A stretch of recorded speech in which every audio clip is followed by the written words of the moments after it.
Check that. We know. We know. You know how to.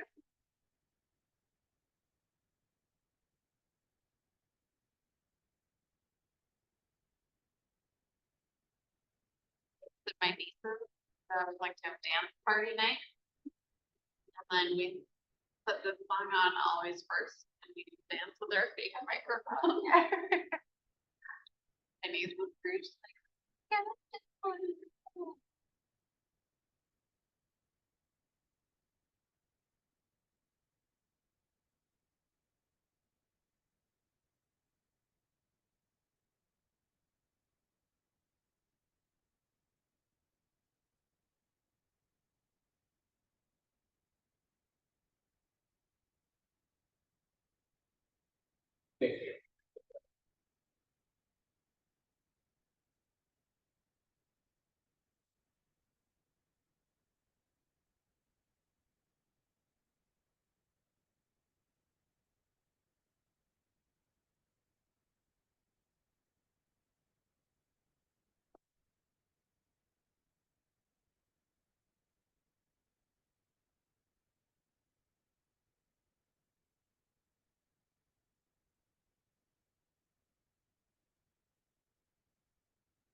did it too.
They usually sell it, but like.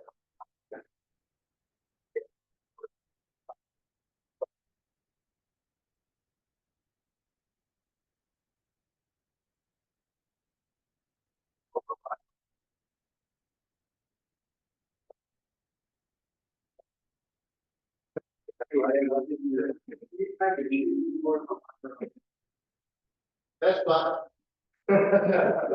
55.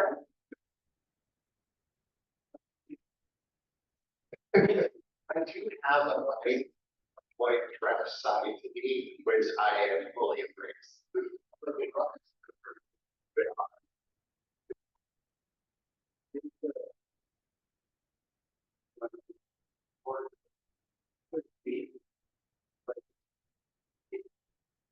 Really?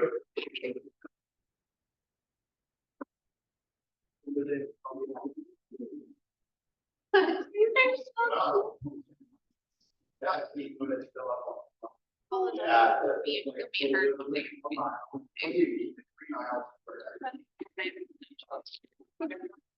Rena, nice to meet you. Even longer. Hi.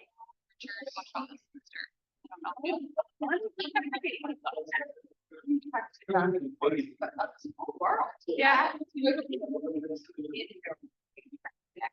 Yeah, she was another lender. Yay. Like not getting coffee. Or Like, coffee, burgers. coffee. Yeah. So did you, okay, you started first. Richard did, yeah, but I've been in the business 8 years, we started doing what?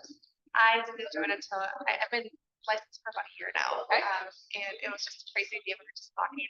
And actually, Good morning, sir. How are you, brother? Good.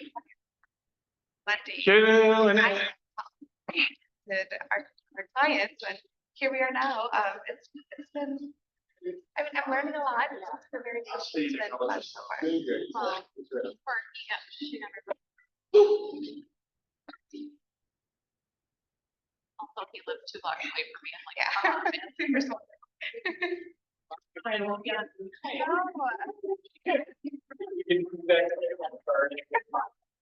So many people have asked. Yeah.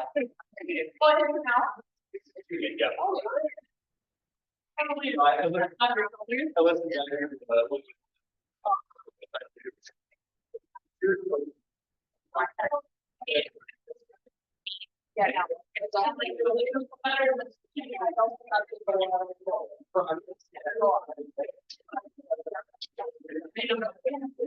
All right. Doesn't look like anything's on yet, so that was, might not matter quite yet. I don't know if I like this table so. Seems like there's.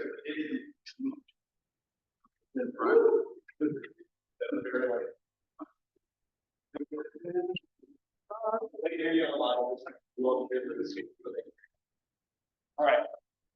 For all the people that are online right now, how are you doing? We have 5. What can we do?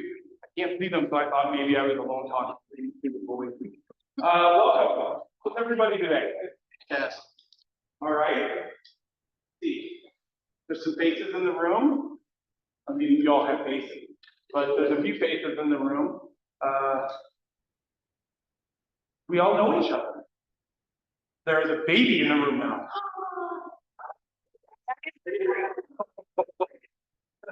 So if you like babies, there's a little cat in you right now. For those of you that can't see. Well, oh, look, we have a little baby. Hi. Yay, Kelly Williams. Yay. She's like, you're uncertain. Yeah. All right, we have babies here, and you know what babies turn into? Boxes. Babies turn into boxes. Today we're talking. All right, it is June 25th. It is our team meeting, and welcome you guys. We're going to jump in. I appreciate your patience as we try to get it in. have a really great presentation today. Coming from Raina, Raina, our first up. Is it our first up? So here's my. I'm going to do Terry before you got the stage. Make sure Terry before you got the stage. Okay, so sticking on the theme of keeping the energy alive and through. Do a little question and answer. And pretty much all of you are guaranteed to win. One prize or one gift card.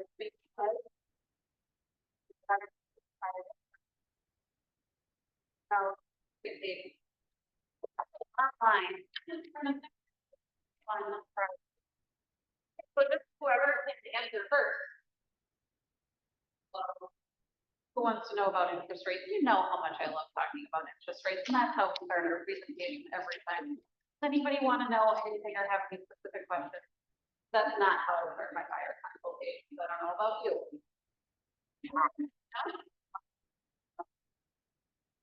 Good. So, that's your first time buyer, we don't need. We all. I did it first. Yes, I did. We have to raise our hands. Say it loud. Let me keep track who wins all these cards, okay? Okay, true or false? You need 3 credit scores to utilize conventional mortgage. Good. You actually need none. So as long as you fire approve eligible in our underwriting system, Fannie and Freddie say that you can get a mortgage. I had somebody have that yesterday. I think that's fantastic. They follow the Dave Ramsey everything. So they have 0 debt, 0 payments, they want a mortgage, and they have no credit score. So how do we, in several ways, but they can get a regular standard conventional. Of course, they want a 15-year mortgage. They're approved. I felt like that was important for people to know. It's not always give people feel like, well, I don't have any credit. Okay. For both, interest rates are the same regardless of the client's credit score. Take all the good cards. Anybody else can answer, by the way, not I did. Oh, you could have the same, but have this again, lots of different interesting scenarios. I feel like it's helpful to know when somebody says, but wait, why is my rate different than my friend? We both have 20% down. We both have pretty good credit. We both did have pretty good credit. One has 718, one has 741. There was a quarter point swing. That's where we go back to everything that we learned about loan level price adjustment. Okay, this one's a little bit harder. Name the 5 things that make up your credit scores.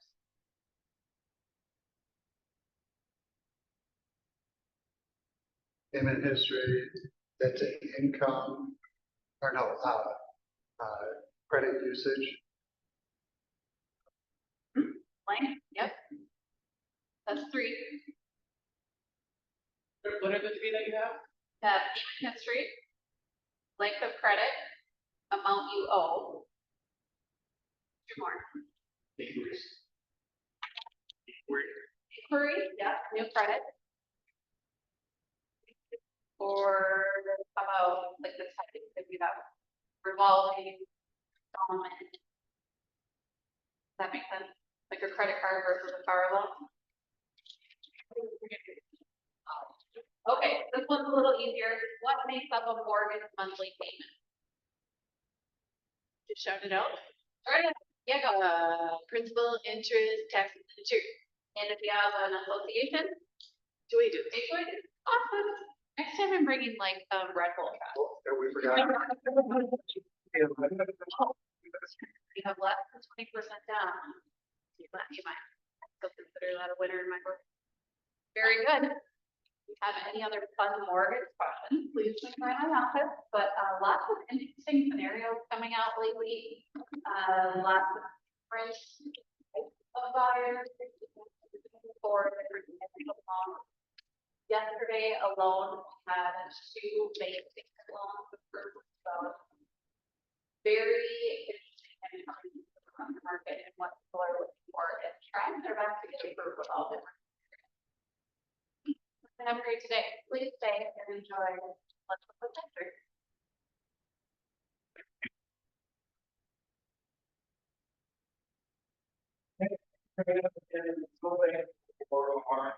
Partnership with Brandon, Mark, and Chris, to have these people in our market center, you guys, you're not meeting with them, your business isn't where you want it to be, you meet with them. Talk a little bit about what they're doing and the conversations that they're having that might lead you having to think that.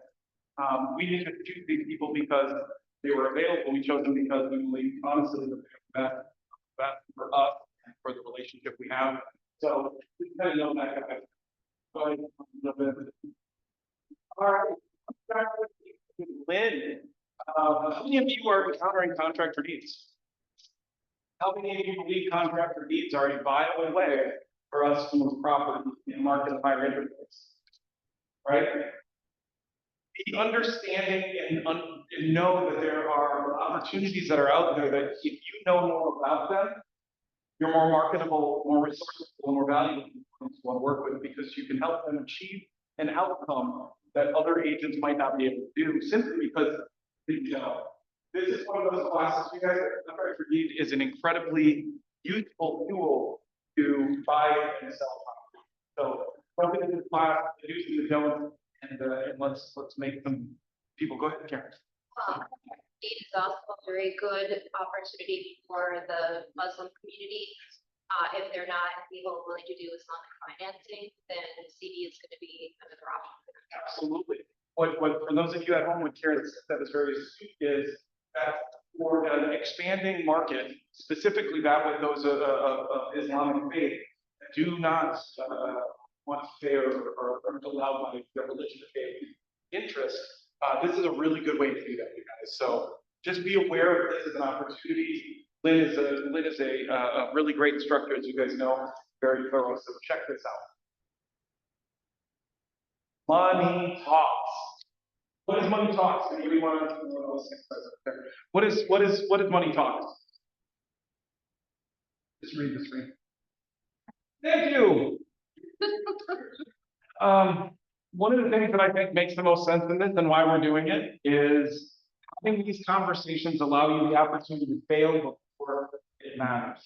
To practice and fail before you get in front of a consumer, a client. You can have a what are dialogues? What are they at their core? Conversations. Why do we practice conversations? So we can get better at having them. Why is that important? Our value More clearly to the consumer so they can make a better decision, right? So somebody said to me the other day that dialogues, they feel like those script practices are inauthentic. They're not. They're a way for you to get better at the conversation. Well, I'm really good off the cuff. So am I. It's not as about being off the cuff. It's about helping them understand what is the best thing for them. And the only way to do that, you guys, realistically, is to have better conversation. We're going to start by having these conversations. We had our first class last week. It went fantastic. Some of you were in there. I appreciate that. This is going to be ongoing and growing because the intention of this is that we're going to get really, really good about getting really vulnerable with one another so that we can grow in unison, right? So that there's an opportunity. So guys, check this out. It is via Zoom. Why is it via Zoom? So that everybody can participate where you are in the morning. It's quick. It's going to be intense. But check this out. I think you guys are really waiting. So Money Talks Thursdays via Zoom 8:30 to 9. Check your emails for the invite link. Saints game. Who doesn't like to have a good time? Last time we were at CHS Field, we had a great time. This is coming up on August 7th. It is an afternoon event. It's a great day. Emmy, are we encouraging them to so they're gonna come and show up? What up? Yeah, sure. Okay, so yeah, we're doing, the Market Center bought a whole block of tickets together. So come, we are cover your ticket, food and drink is extra, but it's not super expensive either too. So just come out, we're gonna have a great time, all hang out and watch the game together. I think Love it. Rachel's training me to not just give things away always. You guys, in all seriousness, this is just a fun day for us to get together, to enjoy some outside weather, to enjoy downtown St. Paul, because it's better than Minneapolis. Because it's simple. But you guys, this will be fun. This is an opportunity for us to connect and be together. Let's show up and have a great day together. We're going to keep you ahead of that, by the way. Oh, tech time with a smart person. Marty, where are you at?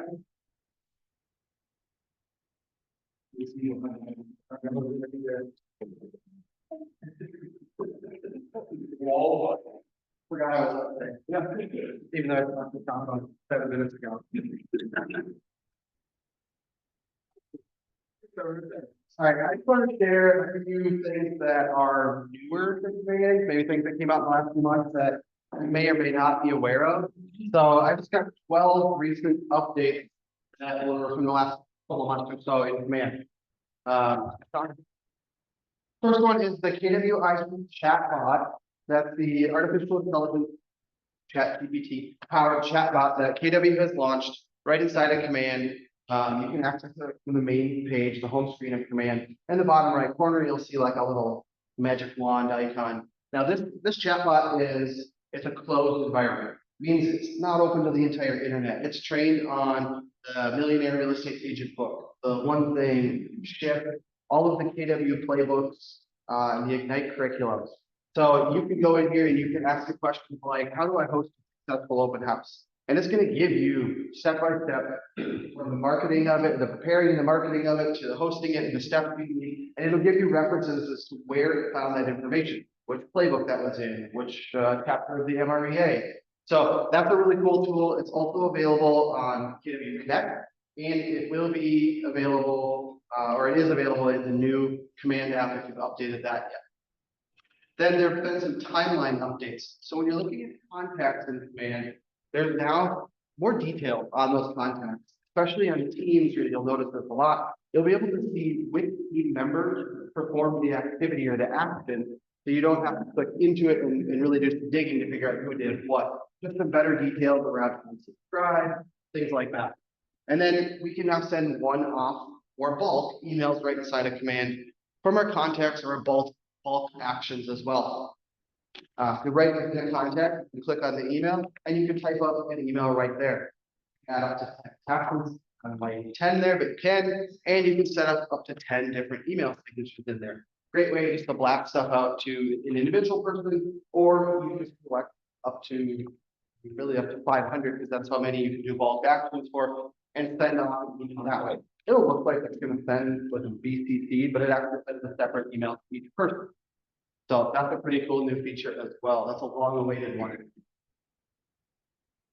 And then they did add social sign-in to our KW website and to our KW app. Social sign-in is where you go to a website and you can now create an account with like your Google, your Facebook, or your Apple. On average, that increases conversion to sign up between 20 and 50%. So just making it one step easier for our consumers to sign up on our consumer-facing products. Then, as far as our website, we now have the ability to auto-update our featured listing. So you can set it so that it'll update your featured listings on the main page of your site just based off of your MLS ID. So you don't have to manually add and remove your listings every time you take a new listing. They'll just auto-populate right there on that site. And you can remove the for rent tab from the main page as well. This doesn't take the rent off of our website. Consumers can still search for them, but it takes it off the front page, so we're not maybe advertising rent. It's more so once they do a search, if they want to filter by rentals, they can do that. Next, a couple of things around tasks. You can do repeating tasks. So if you wanted to have a task every day or every Friday or every third Friday or twice a year, you can put repeating tasks inside of command. With your teams, you can assign multiple people to your tasks. You can have a task that everybody on the team can complete, or you can have a task that everybody on the team has to complete. You can make one task and put that out to all of them. And they brought back the ability to clone our social ads. If you've run Facebook ads in the past and full experience, with the feature to be able to duplicate your ad and run it really quickly, they did bring that. So in a couple of clicks, you can duplicate your entire ad, set the budget, and just tweak it how you want, maybe change the listing, set the budget, and hit run. So you can duplicate those ads in just a couple of minutes again.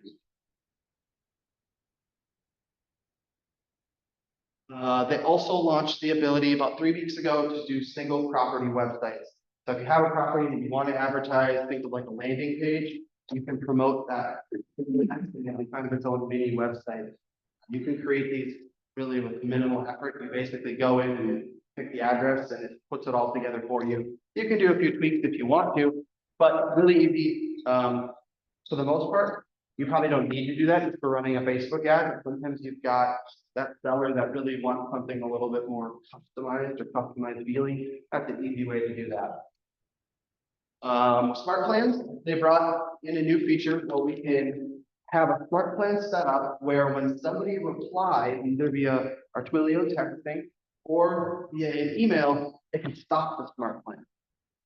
So if you have a smart plan that's meant for following up with new leads that are not that, you haven't talked to them yet, and you're dripping on, you're trying to get them to reach out and get in touch with you. The last thing you want is to talk to them and then you forget to take them off the smart plan, and then it sends something out the next day like, hey, I really want to get in touch with you, and you just talked to them yesterday. So you can create that little feature in your smart plans. You can edit that so that it'll stop the smart plan upon their reply. And you can view your CAP status live in Command Now. That's a new feature, new with our backend systems updating. Now that we've got more live data on the backend, that means you can see more live stuff on the front end. So right inside of Command, you can click on your name in the top right corner, click on My Profile, and then scroll down on the left-hand side, click on the Market Center. If you're multiple market centers, you can see this for each market center. You'll see your live CAP and loyalty status there. If you check it now and it's not showing live yet, by next month it will for sure, because everything was just switched over on. And the last one.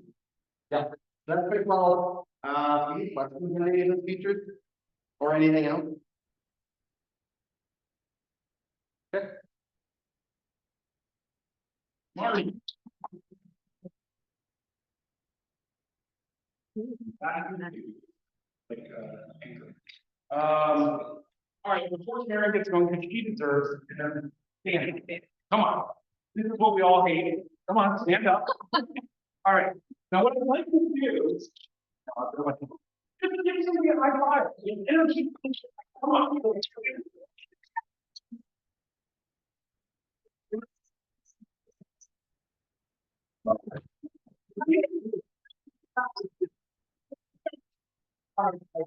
Sometimes we already heard about this, maybe we just won't hear it. Karen, and they are changes and what they're going to mean to you guys. Karen?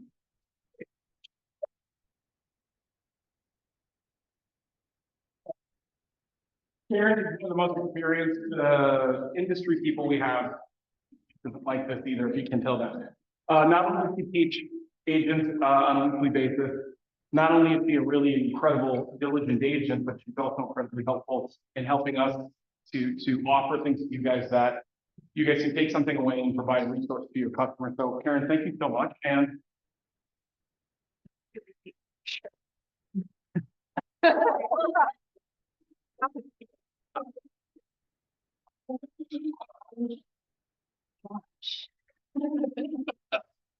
Okay, we're having some more changes. In terms of, missions, basically, that we'll be talking about a bit. I'm curious to hear from you guys though, have your conversations changed yet? In terms of what you're saying to buyers and sellers? Anyone? Not much? Yeah. Yeah? How have your conversations changed? my conversations have changed with agents that are wondering what to say. Because the brokers at some of the places that they're at, broker hasn't quite fully accepted that change is coming. And, so they don't know what to say. And they're talking to people, and I think it's being, the feeling of these agents not having the right conversations Sure. is creating their need for, what do I say? And when do I say? it? And I'm hearing a little bit of anxiety maybe, or worry about the unknown in terms of what we're gonna say when it comes to our commission. Correct. And how do we advise our client as to how I represent them in a way that seems succinct? And it doesn't seem like I'm trying to sell them right open the door. Right, exactly. So having those conversations without sounding like salespeople, and also making sure though that clients fully understand whose responsibility it is, and what the chances are of us as buyer's agents, by the way, not getting paid. Because there is potentially a chance that the seller's agent or the seller will not be willing to pay us. Have any of you guys run into that yet? Isaac, have you run into that at all? In terms of, in what sort of context? Sometimes in the buyer's consultation, The buyer. explain that how I get compensated, and then if there's a position or if there's a partner, the seller is not gonna cover it or cover the whole thing, then we have the conversation, we're covering the different. And that should be one of the number one things we discuss now, in my opinion, in our buyer consults. Which I'm hoping everyone's having buyer consults prior to actually going on showings now, because we are going to have what before we go on showings? Correct. Contract. We need to have a buyer contract, we need to have a buyer rep agreement in order to be able to go on actual properties, and in order to act on their behalf, which is not a total surprise, right? Like, we should be having buyer contracts in the first place before, it's like, okay, if I'm committing to you, why should I not get a commitment in return, right? And so I want that commitment before I start spending my time going out and showing these properties. So we need to change the nature of conversations that we're having with our buyers up front. And we're changing mine in terms of saying, okay, look, I realize that this contract says that who's responsible for paying my compensation? Who's responsible for paying my compensation? The buyer. It's always been that way though, hasn't it? At least in Minnesota. And so we want to make sure that we have a conversation that there is now a stronger chance that we might not get compensated by that listing agent or by the seller, which then is going to have to put that responsibility into the laps of our buyers and more so than before. So those conversations, in my opinion, with the buyers need to change, because we need to make it a lot more prominent that chances are we'll still get paid by the listing agent. However, there's a chance that we won't. And so what do we need to start doing? Is it as of July 1st or August? July 17th, okay. That we are no longer going to see that compensation listed on the MLS. My opinion is tough. So we are gonna have one-on-one conversations with those listing agents every time we want to show a property. Because do you think the buyer has the right to know before we even look at the property, who's gonna be responsible for paying our compensation? Absolutely. Because can you imagine going out and showing a property? The buyer loves it, they fall in love with it, and oops, forgot to check what the comp payout is gonna be. And all of a sudden now they find out they're gonna have to pay us, and they're not prepared for that. Because I don't know about you guys, the buyers don't like surprises. So nobody likes surprises, exactly. So we need to make sure to have those conversations up front and say, how are you feeling about, and are you prepared for having to pay our compensation in addition to your down payment and potentially closing costs? And I don't know about you guys, but I have a couple of buyers right now where that's a deal breaker for them. They can't afford to pay my compensation. And that's probably a good thing that I asked them ahead of time, because there's a chance we might run into that. So that really should change our conversations, especially at buyer consults. Go ahead. Karen, I want to take a pause there because I know how intentional you are. And this is one of those moments where intentionality is going to win the race. You're having a conversation already, even though you don't have to say, here's how our compensation works. The question I'm going to ask everybody else, you is intentional about that conversation as here. Well, having those intentional conversations, in my opinion, is damage control. Because I definitely do not want to get myself in an uncomfortable situation, especially when emotions are high, when we're trying to put in an offer, and then all of a sudden, oops, I forgot to talk to them about the compensation. Because the relationship's the most important thing, and that's a great way to taint a relationship or sour that a little bit with your buyers by not having that conversation right off the bat. But then we also have that conversation, and I've had this as well with listings. How many of you guys have had to talk to sellers? What does that conversation look like? I'm going to make sure to frame it, Yeah, because I don't wanna violate any rules on like, am I allowed to influence and say if we cover this, it's more likely we'll get more buyers or not, so. I really just presented it as like option A, option B without really any weight on either. well, and that's good. I mean, if all else fails, you wanna be safe, you're not sure what to say, what not to say, you just say, okay, here's your options. And that's cool, leave it at that. But that's a tough conversation to have because you might have a seller say, okay, I understand my options. I got the option of just paying you, my listing agent. But then I also have the option of offering a payout to the buyer and the buyer broker, excuse me. And so what are the pros and cons of that? We do have to be really careful with that. And why do you think we have to be careful with explaining that? What do you guys think? Why does that conversation have to be careful? It's gonna be negotiable, right? Well, we have to let them know it's negotiable, yep, what else? People only hear what they want to hear. People only hear what they want to hear, absolutely. And so we might say one thing that will stick, and then all of a sudden they're like, well, Karen Collins told me that I have to provide a buyer's comp, otherwise my house moves. And I definitely don't want that to be relayed because we are not supposed to influence our clients to the point where they make a decision because they think that's their only option. That's how we got into this whole lawsuit in the first place. I just talked through what my compensation is gonna be and then walk them through if I was a buyer or a buyer's agent, how would it work, option A or B, and then let them decide. Well, Yeah, it's from the buyer's agent point of view to the seller. And say, anything, but through how we can bring in the most buyers, here's the options. absolutely, I appreciate that. I actually like that, saying, okay, let's put on the shoes of the buyer's agent, and here's kind of what they're saying and what they might be thinking. But we can't, according to Minnesota law, we cannot guarantee an outcome on a sale. Which means that we can't say to a seller, if you do not pay a buyer's broker comp, your house will probably not sell. Or we can't say, if you're not willing to pay out this comp, you're not gonna get a lot of showings. Or that's gonna change potentially the quality of offers you get. Because are we 100% certain that that's gonna happen? We aren't, so we can't guarantee a certain outcome. We can say here's the potential outcome. You know, here's pros and cons. It could be that you might get less showings, but it could be that offering a buyer broker comp would bring the same amount of showings. We have no idea. So we have to say, here's the possibilities, here's the pros and cons.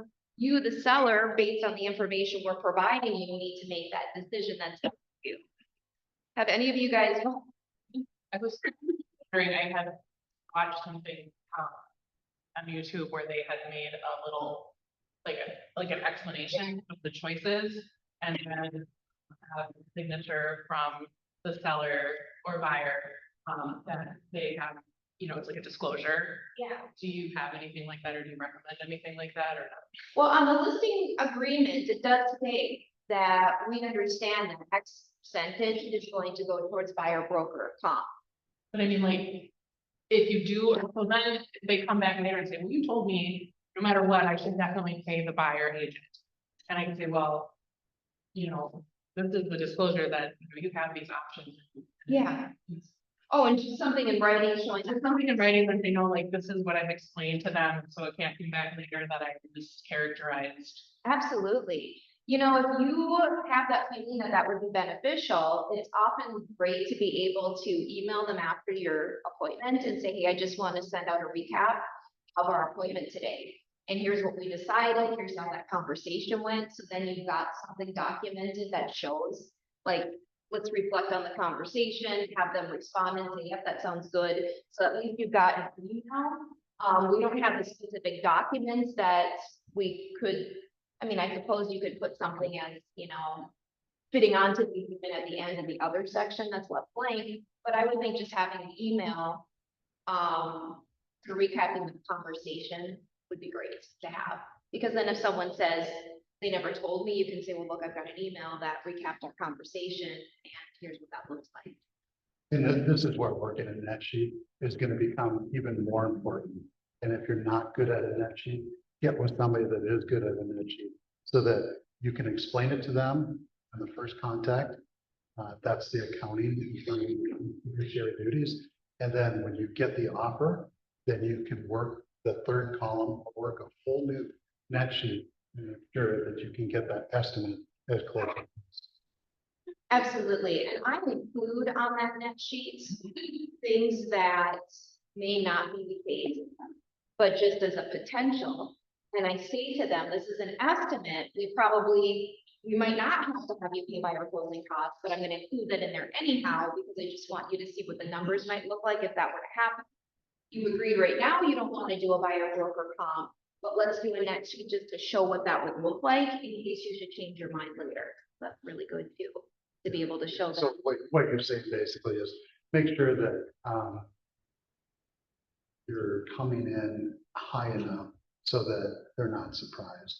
By the way, as far as the taxes go, what is the most that somebody is gonna pay in property taxes usually at closing on average?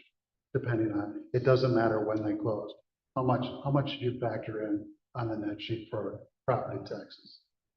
3 months? The question is, how much do you guys, for those online, how much do you incorporate, how much do you put in an estimate for property taxes? 3 months is the best. At least 3 months. Fine. So the more upfront we can be and document those conversations, the better. And I think it's really important, again, that we know that our job is not to advise our clients. And I hear that all the time. I'm here to advise my clients. That's part of my job. We advise our clients. We don't tell our clients what to do. We provide them with the information that they need to have in order to make the decision themselves. I literally just came from a listing appointment, and about halfway through this conversation, the seller said, well, why would any agent show my house if I don't offer to pay them? And I was like, "Yeah."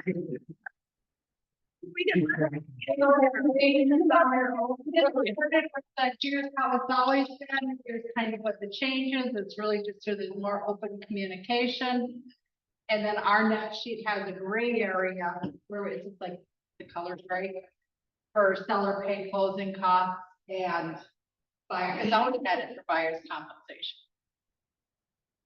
But I was so excited when he actually came up with that answer. I know, I love that. It's like if they can come up with that conclusion themselves, I just don't say anything, but in my mind, Well, and that's where, again, knowing what to say. And so dialogues are knowing what to say. I think that's the best way to break it down. And when it comes down to it, we know that buyers want to be represented and sellers want to be represented. And we want to invite the 22,000 realtors in the state of Minnesota to come and sell your house. We would not want to exclude them. So when it comes to pricing a home, the buyer compensation conversation and getting that right is going to be equally as important. Right? Because we don't want our sellers to not offer compensation, only to accept an offer that is 3 times less than maybe what they would pay out in compensation. And I could see where that could happen. yeah, I've got that always in my mind. Where I think, okay, if you're not willing to pay out a buyer broker compensation, you might still get showings. Are you actually gonna make more money that way? Or are you gonna make, and I would never say this to them because again, I don't want to influence them. I want them to draw their own conclusions. But in my mind, I'm thinking, I think they'd make more money offering out a buyer broker compensation because now they're going to make themselves more available to those that wanna see it, knowing that they don't have to pay their agent. Well, I think that some of this is played out in Seattle. So for years now, they could offer $1 for compensation. However, 90, I think it was 98.7% offer some sort of compensation to the buyer's agent, that they had the conversations on, that the sellers understand that this is very important. Absolutely. Well, I think it's helpful for us to, oh, go ahead, Isaac. Well, I wanted to ask, piggyback off of that, do we have any indication or any prediction of, or any, you know, people, the smart people that have all their opinions, kind of how many sellers we think will maybe offer zero versus those that will continue to practice the same way we've been doing? For example, the Seattle market is showing 98% are paying buyer's agents. The reason I point that out is because everything that I've heard is saying that there's gonna be very few list sellers who won't pay that. I bring that up because there's a lot of fear going on, but only if you're concentrating on the 2% that aren't gonna pay. There's 98, that means that there's 98% that will. And if we have 70,000 transactions this year, that's still 5,000 to 1,000 sellers that are gonna pay a buyer's agent.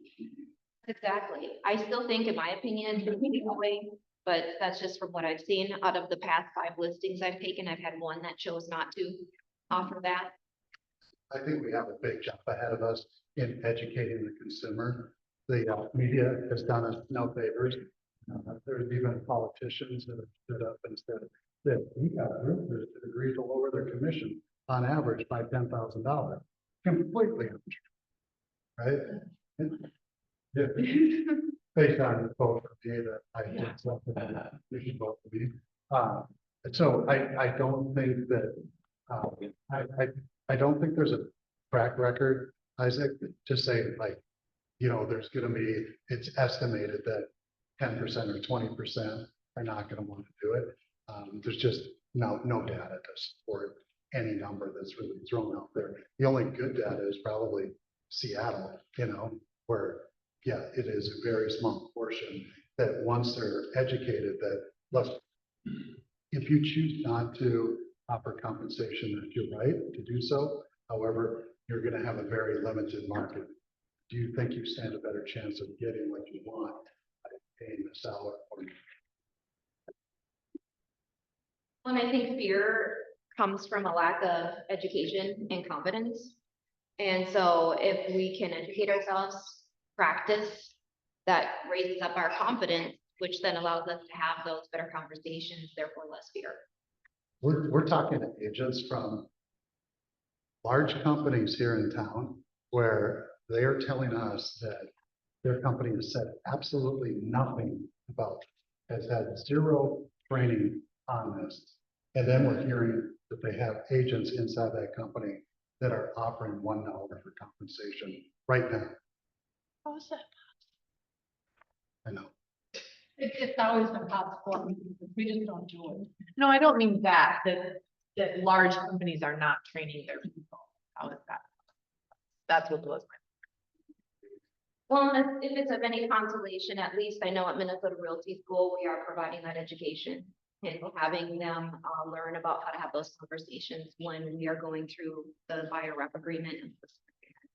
And are people taking that class? Are they filling that up? I would hope so. Oh, in terms of attendance? Yeah.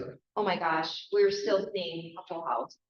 Yeah, so a lot of licensees still coming in. Are you and Meg and all the others, are you bringing up this topic even if it isn't necessarily relevant to the topic of the day in your class?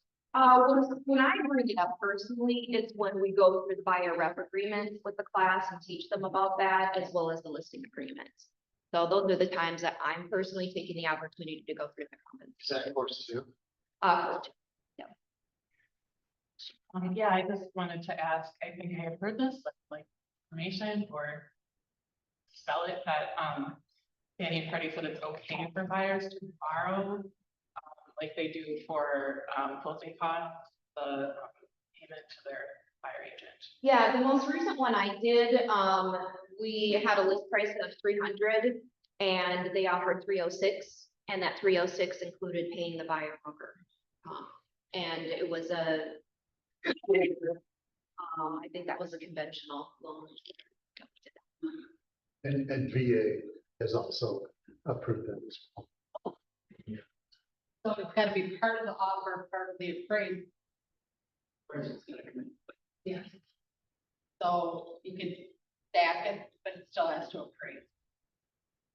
So one of the things, and Oh, that could be I don't know if you can answer this or not, but the down payment assistant programs and MHFA, whether or not they're going to allow any finance solutions. I think I've heard anything from Minnesota Housing on what they would allow specifically. Just be aware, a listing agent or a buyer's agent working with somebody that's using Minnesota Housing. That's a good question, though. Have you heard anything, Mark? I can reach out and ask my contact there, but I don't know why they wouldn't, because they specifically follow the first mortgage guidelines. Conventional USDA, VA, FHA. So And I would think it would be that way, but I don't think so either, but I'll ask. Interesting thing too is when I was on Facebook last week, I actually had someone, and I can't say for certain if it was the Department of Commerce, but I had someone message me on Facebook and say, I'm interested in your listing, and I am not represented. And the reason why I'm not represented is because I want to try and save the seller some money.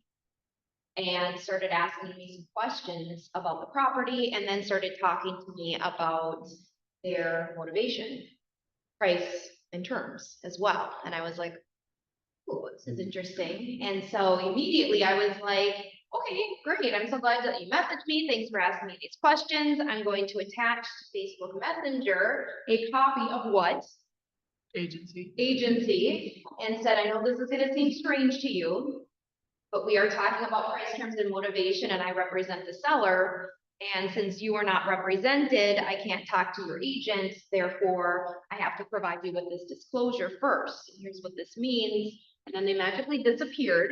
I'm not sure if it's because I scared them or because it was someone from the DOC. And that seemed uncanny to me in terms of how it was presented to me. they wanted to save the seller money. Yeah. Buyer wants to save the seller. Yeah, I think what save the seller money from not having to pay out a compensation to a buyer's broker. Well, it's possible they were phrasing it that way, but what they meant was that I get a better deal. Yes, oh, absolutely. Yeah. Absolutely. If it was a legit consumer, we'll see. I don't know, but that was really weird. So you just have to be careful because you just never know who's out there. And I've had it happen to me in open houses where I'm almost certain I had a secret shopper that was sent over from the DOC that purposely started to have a conversation with me about price, terms, and motivation to see if I was gonna pull out that agency disclosure.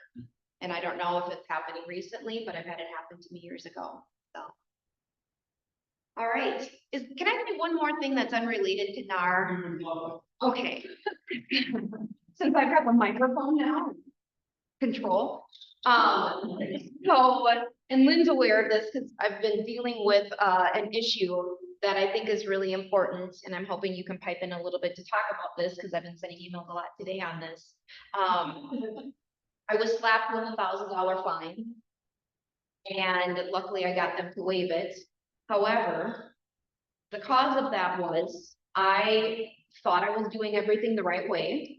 I had some sellers that wanted to work with me, and they weren't ready to put the house on the MLS yet. They didn't want to do that until this fall. And so in the meantime, they said, if you happen to run into people word of mouth, would you mind networking a little bit outside and maybe we can generate something sooner? And if that's the case, maybe we could do a facilitator fee first, and then we would do the full-blown commission once we would put it on the market. And so I said, sure, that sounds good. And so I thought I was doing right by my clients and obeying them in terms of not putting it on the MLS, doing a facilitator agreement saying we're not putting it on the MLS and then sort them out. Eventually, I started to have a conversation on a Facebook group site called Minnesota Off Market Deal. I don't know if any of you guys are a part of that Facebook group. And I was conversing with someone that had mentioned that they were looking for a property that was similar to this one that I got reported to North Star MLS. They fined me $1,000 for violation of clear cooperation. Did you have it withheld? I had, well, I do now. I didn't have it withheld because on the facilitator agreement, I had said they don't want anything to do with the MLS. And I thought we were covered there. And they have made it very clear that as realtors, if we sign any type of seller representation, it does not matter what it is, that is to remain confidential. We are not to disclose that listing to anyone at any time unless it's withheld, and if it's withheld, it can only be to those in our office, period. Question on that came up recently. Can the seller talk to people? No, they can't. No, they actually email, the rules and regs email back that when the seller signs the withhold, they are also agreed. Yep, so if, and I asked a question, I said, if someone, let's say a seller is at their house and they have a withheld, and someone comes knocking on their door and says, I'm an agent and I'm looking in this neighborhood for my sister, are you selling? That seller cannot tell them that they have a listing withheld and that they have intentions of selling. If they do that, they are in violation as well. So what if somebody from Edina Realty learns about the property that it is withheld? They contact you and say, I'd like to see it. Nope, we can't even acknowledge that we have it. Okay, what if somebody in the office knows about it, then can you? Yeah. Okay. If That it's makes a withheld. difference. It has to be Within the within, office. Now, if it's a coming soon, no one can see it. what until about, it's what about a available. KW agent from Woodbridge, No, the different brokerage, so just be aware of that. Green Maple Grove is different than Rose. Yep, and I've seen recent conversations from agents that I know are agents that have posted on some of these other Facebook sites and have said, does anyone have any withhelds or off-market deals right now? And that conversation should not even be had because that is outside of their brokerage. If someone responds to that, they're immediately in violation. So the only way you could actually do this is if you had a verbal. So in other words, like if you're working with somebody, hadn't signed the agreement yet. Which obviously that's risky, right? But like you could have, then you could like, say, I might have this coming up. No. Market something you don't have listed. Then you're violating a MNR rule or an R rule, which says that you cannot pose as even knowing or representing someone without having an agreement. That then violates chapter 82 of the Minnesota law. You can't even say, I might have. You cannot say to anyone, I might have something or I have something coming up. And the crazy thing is, you don't believe how often that happens. Well, yeah. I just happened to be the one that didn't know any better, got caught and got fined for it. So what's the incentive for the seller to have withheld signature? The withheld is just saying, hey, we've got a signed agreement. And so the benefit is that we are now together in an agreement. So I know that they're locked in with me and they know I'm locked in with them, but we're not gonna actually put it on the MLS yet until we're ready to. So that, and they have some within the. and we can. Yeah. We can help them with what they need. And then we can officially help them and represent them off, you know. We got a couple like that right now where we gotta order photos. One needs an estate, they need help getting the house cleaned out. Right, yeah. And so then we're working together, we're just not ready to go public. And that withheld would have accomplished some of what the seller was looking for. That if you were to find a buyer by marketing it inside of your office, then we may entertain an offer. I'd like to take this one step further. Who can show a house when it's temporarily not available for showings? Nobody.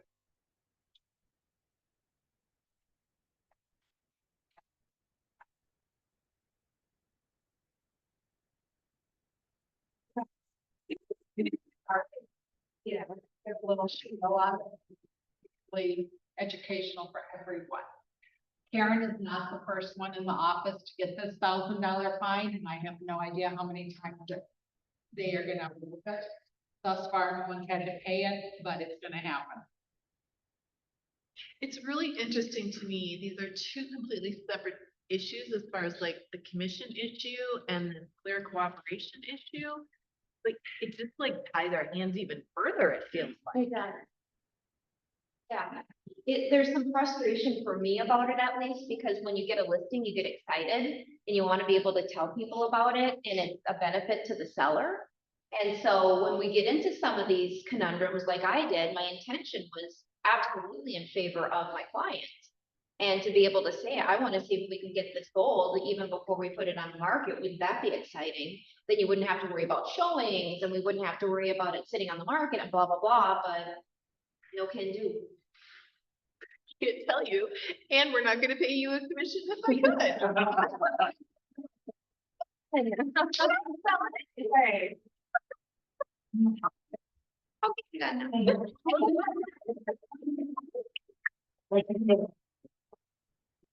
In addition, you guys, I think there's an important thing here that you can do that are functional, right? In the past, some might say back in the day, if I was going to be the buyer's agent, I was going to show Isaac listing, oftentimes I would call Isaac, especially if I knew that my buyer was serious and we were ready to go. And I might call Isaac and say, hey, Isaac, it's Nick Ferrer with Williams. My buyer is interested in seeing how. One, you have any offer? That's a really easy question for me. Number two is, are you guys offering compensation? Right? If you guys aren't having that conversation right now, if you're not starting to prep yourself to make that call, learn now how to make that call. Because shortly, it's not going to be anything left. And we're not going to be able to show it anyway, except our plate. And so when I call Isaac, I want to create a relationship with Isaac right away, right? Hey, how are you? My name is Nick, I'm Nick Williams, blah, blah, blah. I want to be professional. I'm going to give him some accolades and connect with him, not in a, but in a real way. And I'm going to ask him if he has confidence, if his buyers are offering compensation, or if the seller's offering compensation. That is your call now. If you go and show a house without that, and on the MLS it has nothing, you're going to be put into a position, as Karen's mentioning, that might make it that you either don't get paid, right? Or have to negotiate out of it. So find a way. I mean, how many of you guys feel comfortable talking to one another when, before you're going to write an offer, how many of you reach out to the listing agent prior to? Okay, so about half of the room. The other half of the room, make that part of your practice. I think I landed more deals for my buyers because I made that call and I made that connection and connected with them. I found something for us to connect so that I could then make sure that my buyer's offer was presented. One, and two, go ahead, boys. I was gonna say, but I did recently help in a multiple offer situation, saw there was an open house. I went and talked face to face with the agent about what our offer was. She called me while they were reviewing and said, we want to work with you, but can you do this? Yeah, you wanted the relationship which allowed your buyers a better opportunity to be able to put a deal to, because you took an extra step. So you guys, I want to encourage you to think about that for what your business looks like. What is that extra step right now that is going to be that connector with the buyer's agent, the listing agent? Is that little connection that fourth took to have that conversation arguably got him or his client, in this case, the deal? Are you doing that yourself? That's the question I'm gonna ask. You guys, we're gonna be going over dialogues again in Money Talks on Thursday. Let's talk about that. We have a book that many people have asked. How many of you picked up the book by Bill Jones? Exactly what to say. This is incredible now because now they got a maps version of it, and Jen Davis did a lot of the work. And this is the only one I know of that I've seen so far, but this is one of the most helpful books that I've had in figuring out how to empower the agents that I'm meeting to make decisions for themselves. But my encouragement is leading them in a way that lets them accomplish what they wanted to accomplish, right? Take some time, you guys, stop shooting from the hip if you're shooting from the hip, and find ways to articulate your message clearer so that the consumer feels more comfortable than they've ever felt with you, because that's going to be the differentiating factor as we move into the fall. All right, guys, we're here on time. There is food in the back. Thank you very much, Raina, and your team for providing that today. There's chips, there's fruit, there's chicken salad sandwiches, there are buffalo chicken pinwheels. I remember that from my comment. And brown. So guys, welcome. Go kick some ass. Go save somebody this week. Go help somebody. And thanks for being here today.